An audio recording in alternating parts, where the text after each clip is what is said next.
সান্ত্বনা কষ্টের চলে তাই কত সুখ বন্দনা তবু জয় পরাজয় মেনে নিয়ে তোমার পথে পথ চলা অপ্রতিরোধ দুর্বোধ্য ওরা সত্যের পথে নির্ভীক ওরা ভেঙে দেয় শত অন্যায় অপ্রতিরোধ দুর্বোধ্য ওরা সত্যের পথে নির্ভীক জীবন নামের যুদ্ধে ওরা দৌড়ুত্তুকি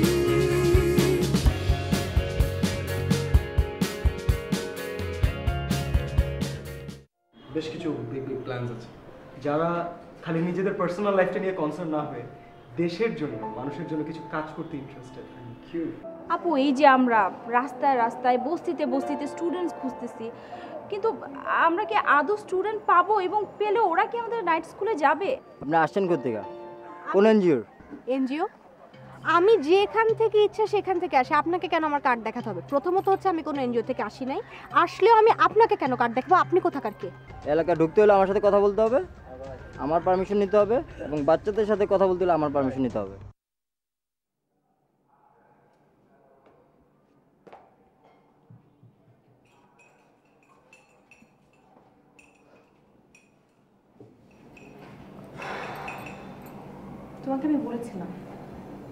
তোমাকে আমি বলেছিলাম যে এই দেশে কিচ্ছু হবে না।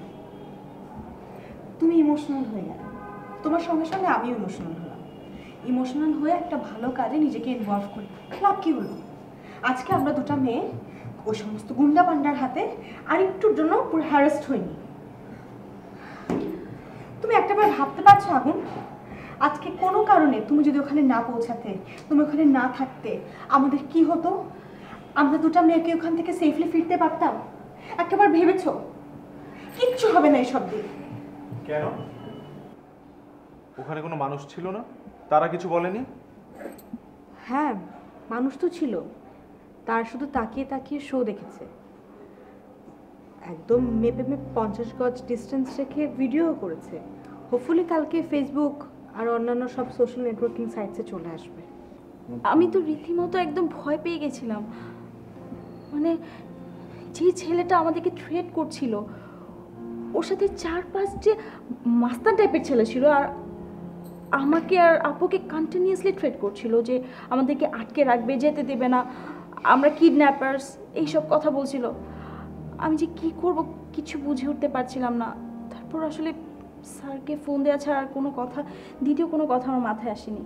আমাদের ডিসিশনে ফ্ল ছিল। I am really sorry, but আজকে যদি প্রশাসনের কোনো জায়গা হতো অথবা কোনো সেফ কোনো প্লেস হতো তাহলে আমরা তাদেরকে এভাবে যেতে দিতে পারতাম। বাট এমন একটা জায়গায় উচিত হয়নি। আমাদের উচিত ছিল অ্যাটলিস্ট একটা ছেলেকে তাদের সাথে যাওয়া। দুইটা মেয়েকে এভাবে একা একা এরকম পজিশনে, এরকম একটা সিচুয়েশনে ছাড়া উচিত হয়নি। I am sorry.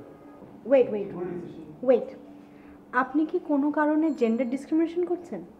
I am really sorry, আপনি আমাকে পুরোপুরি ভুল বুঝেছেন। আমি কোনো জেন্ডার ডিসক্রিমিনেশন করছি না। আমি জাস্ট বলতে চাচ্ছি অ্যাকর্ডিং টু ইশরাত, ও যে ডেসক্রিপশন দিল, আজকে কি আপনাদের যে কোনো একটা অ্যাক্সিডেন্ট হয়ে যেতে পারতো না?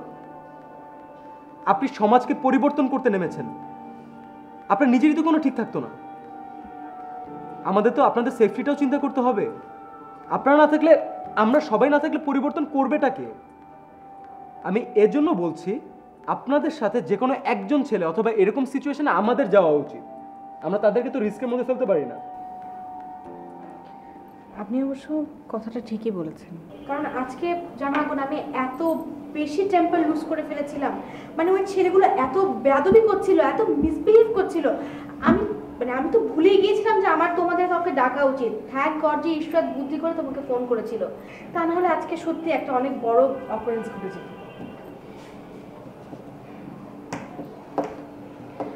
একটা কাজ করি, আমরা আপাতত ক্যাম্পেইনটা স্টপ করি। একদম না, একেবারেই না। আমরা কোনোভাবেই ক্যাম্পেইন স্টপ করতে পারবো না।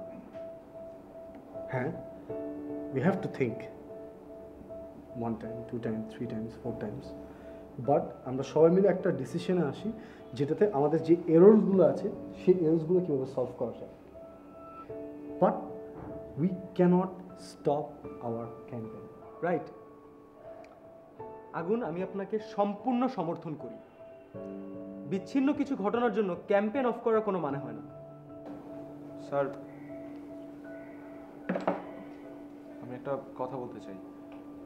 আমার মনে হয় ওই জায়গাতে যেহেতু ওনারা একবার গিয়েছেন এবং একটা হ্যারাসমেন্টের শিকার হয়ে ফেরত এসেছেন, ওনাদেরকে ওখানে আর পাঠানোটা ঠিক হবে না।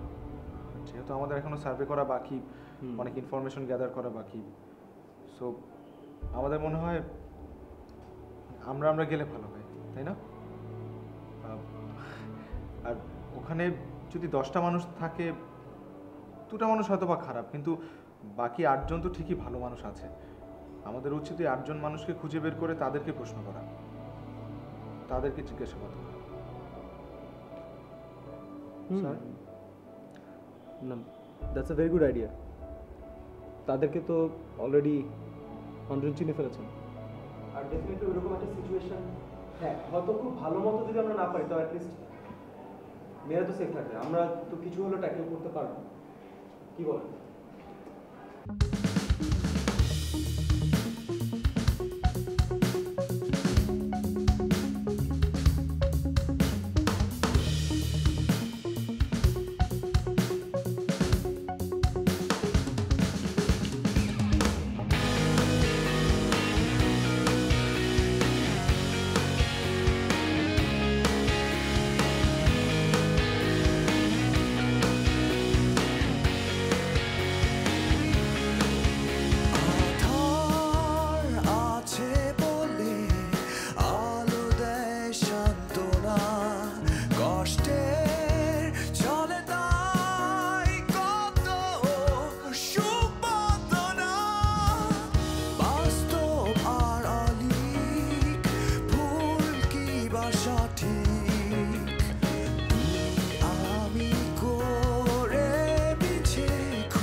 Thank you so much. Sorry তো কষ্ট হলো। না আপনার জন্য। না কষ্টের কি আছে, তোরা এতদিন পরে এসেছিস এলাকায়। চায়ের টেস্টে কিন্তু আগের মতোই। আচ্ছা শোন না, তোর এই এলাকাটা তো এরকম ছিল না, মানে দুর্দান্ত কালচারের একটা এরিয়া ছিল, যে এরিয়াটাতে আমি কত 5 বছর হবে, 5 বছর আগে যখন এখানে এসেছি নিয়মিত, তখন কিন্তু আমি এখানে দেখতাম যে অনেক মজা, অনেক ফুর্তি। ইভেন 16 ডিসেম্বরে অনুষ্ঠানে কিন্তু আমি এখানে গান গাইলাম। হ্যাঁ মনে আছে। কিন্তু আজ এই অবস্থা কেন? আগুন ভাই, হ্যাঁ ওই যে বিল্ডিংটা, হ্যাঁ ঠিক ওটার পাশে একটা ছোট ক্রিকেটের মাঠ ছিল। মানে আমি ছোটবেলায় ওখান থেকে মানে খেলতে খেলতেই বড় হয়েছি বলতে গেলে। আমাদের আড্ডা, আমাদের বন্ডিং, ফ্রেন্ডশিপ, মারামারি সবই ওখানেই ছিল। আবার প্যাচআপও এক জায়গায়। আসার সময় দেখলাম যে এখানে আজকে একটা 11 তলা বিল্ডিং উঠেছে। আচ্ছা, এলাকার এই যে ছোট ছোট বাচ্চাগুলা এরা এখন কোথায় খেলবে? একটা জায়গাও তো নেই তাদের। আসলে তোরা যে এলাকাটার কথা বলছিস ওটা এখন স্বপ্ন।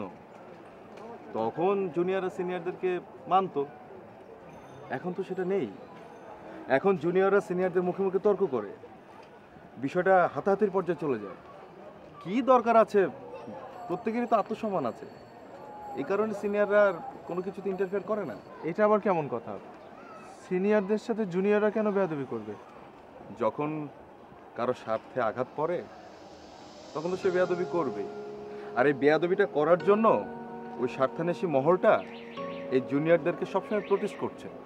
আগুন ভাই, আমি জানি না আপনার মনে আছে নাকি, বাট বছরখানেক আগে যখন সিনিয়ররা রাস্তা থেকে হেঁটে যেত, জুনিয়ররা দেখবেন সব দেয়ালের সাইডে এমন হয়ে যেত, কে আগে সিনিয়রকে সালামটা দিবে।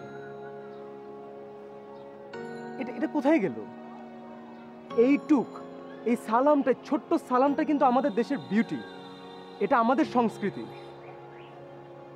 ছোট্ট জিনিসটাকে ধরে রাখতে পারলাম না।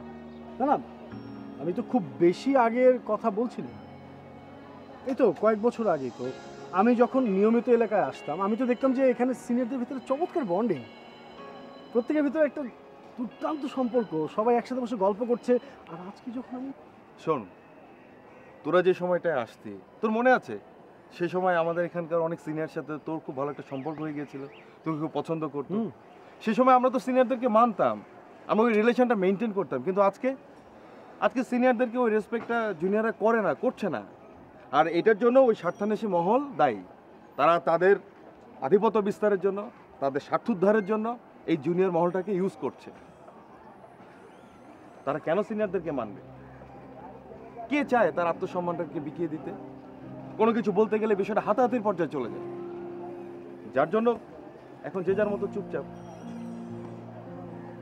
আমরা যারা চাকরি করি অথবা ব্যবসা করি, সকাল হলে আমরা অফিস যাই, রাতে ফিরে আসি।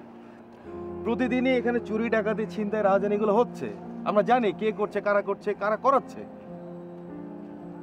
বাড়ি আসার পরে যখন বউ জিজ্ঞেস করে তোমার ঘড়িটা কোথায়, তখন বলে চিন্তাই হয়ে গেছে। জিজ্ঞেস করে কত টাকা গেল।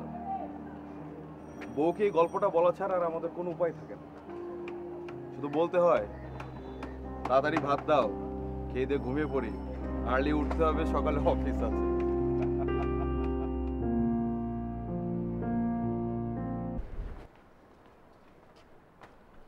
এই মুশফিক, তো তুই এখানে একলা একলা বই আছো? বন্ধু, 1000 টাকা রাখছ না?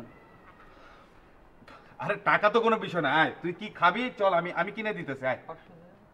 আচ্ছা দিমু তো, তুই কি খাইতে চাস? তুই যা খাইতে চাস আমি কিনে দিতেছি, আয়। 500 দেবেন? আচ্ছা আমি তোর এইভাবে টাকা দিমু না। তুই কি খাইতে চাস, তুই কই যাবি, তুই আমার খালি দেখা, আমি তোরে কিনে দিতেছি। মুশফিক, এটা কেটা? আরে আমি আগুন তুই চিন্তা করিস যাই, আরে তোরে দেখতে আসছে। যান যাই, আরে এসেছিস তুই? চলো আমরা বসে কথা বলি। আমি কিন্তু চল আমরা মুশফিক, আরে মুশফিক, আমি কিন্তু আরে মানে মুশফিক।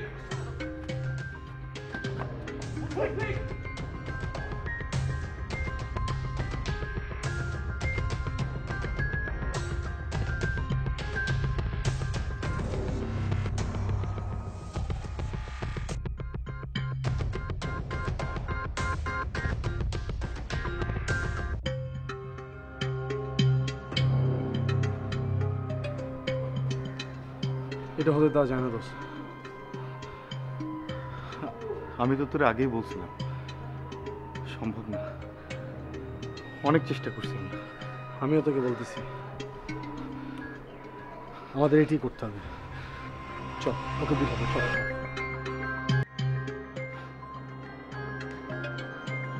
আমরা ড্রাগস নিয়ে যে কেসটা করছি সেটা মোট 3টা সিরিজে করা হবে।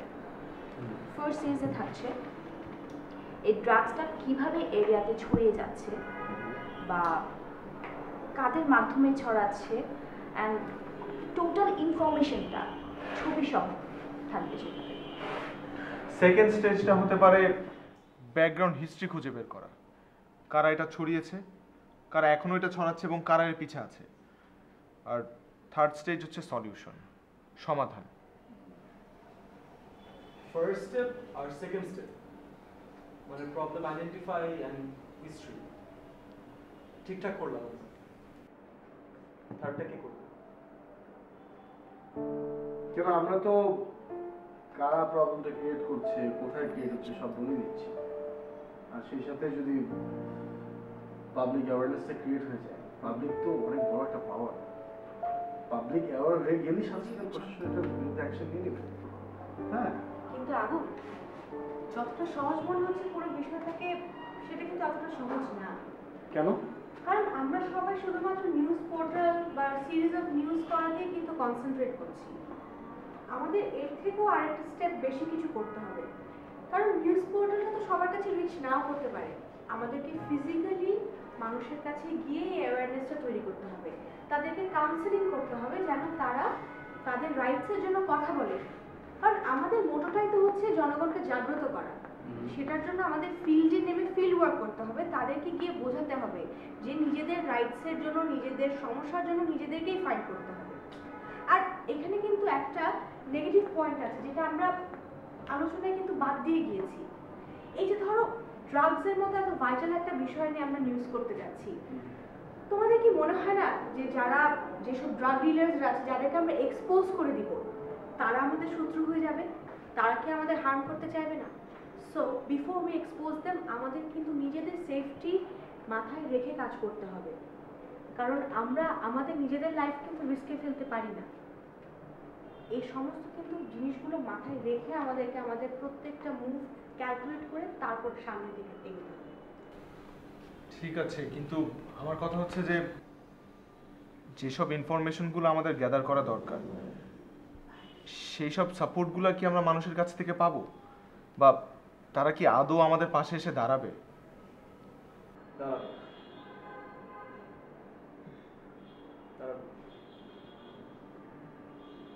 একটা কমন গোলের জন্য যদি এখানে এতগুলো মানুষ আমরা এক হতে পারি, জনগণ তাদের স্বার্থে এক হতে বাধ্য।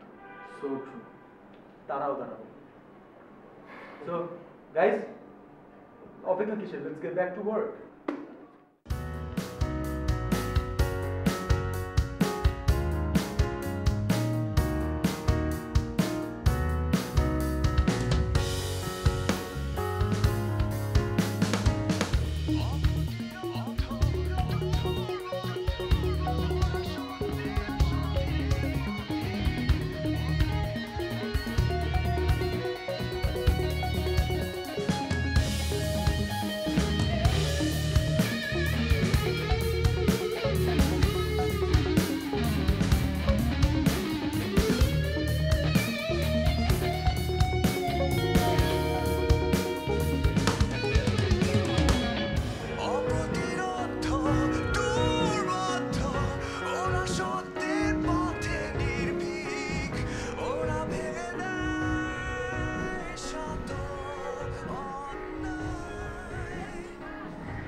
আসসালামু আলাইকুম ভাইয়া, কেমন আছেন? এমন আমাদেরকে চিনতে পারেননি? আমরা সেদিন এসেছিলাম আপনার সাথে কথা বলতে। কিছু বলবেন? ওই দিন তো ভাই আপনার সাথে ঠিকমতো কথা হয়নি, তাই আজকে আপনার সাথে গল্প করব। কিসের গল্প ভাই? আপনার কাহিনী শুনবো। ভাই কোনো কাহিনী টাইনি নেই, জানতো। আরে ভাইয়া, আপনি আমাদেরকে ভুল বুঝছেন, আমরা আপনাকে হেল্প করার জন্য আসছি। একটু আপনার কথা ভাই আমার কোনো হেল্প লাগবে না, আপনার যান প্লিজ। চলুন বসি, কথা কিছু খাই। চলো চল চল চল।